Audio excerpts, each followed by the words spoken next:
Hello friends, welcome to அமனி natural vlog. இன்னைக்கு morning நம்ம வீட்டில் என்ன டிஃபன் பார்க்கலாமா? காலையிலே பார்த்தீங்கன்னா கோதுமை, அதாவது உடைச்ச கோதுமை இருக்குதுல்ல, அதை வச்சு தக்காளி ரைஸ் செஞ்சுருந்தேன். செம்ம சூப்பராக இருந்தது. எப்போதுமே பார்த்தீங்கன்னா ஒரு சுகர் உள்ளவங்க வந்து டெய்லி வந்து கோதுமை உப்புமா, இப்படி கோதுமை ரைஸ், இப்படி சிறுதானியம், இப்படி விதவிதமாக எடுத்து சாப்பிட்டுட்டு இருப்பாங்கல்ல.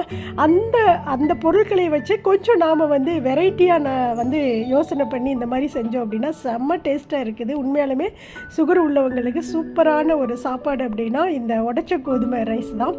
கண்டிப்பாக இதோட ரெசிபி உங்களுக்கு நான் வந்து நம்மளுடைய சேனலில் கொடுக்குறேன், மிஸ் பண்ணிடாமல் பாருங்கள். அதுக்கு பார்த்தீங்கன்னா காலையில் கேரட் பீன்ஸ் பொரியல் வந்து மிளகுத்தூள் போட்டு செஞ்சுருந்தேன். இதோட ரெசிபியும் நான் ஒவ்வொரு நாளும் உங்களுக்கு வந்து கொடுக்குறேன். சுகர் பேஷண்ட் வந்து எப்போதும் ஒரே விதமாக சாப்பிடாம இந்த மாதிரி மாற்றி மாற்றி சாப்பிட்டாங்க அப்படின்னா அவங்களுக்கு ஒரு சாப்பிட்ட திருப்தி கிடைக்கும். இந்த பதிவு உங்களுக்கு பிடிச்சிருக்குன்னு நினைக்கிறேன். பிடிச்சிருந்ததுன்னா அமனி நேச்சுரல் vlog சப்ஸ்கிரைப் பண்ணிக்கோ.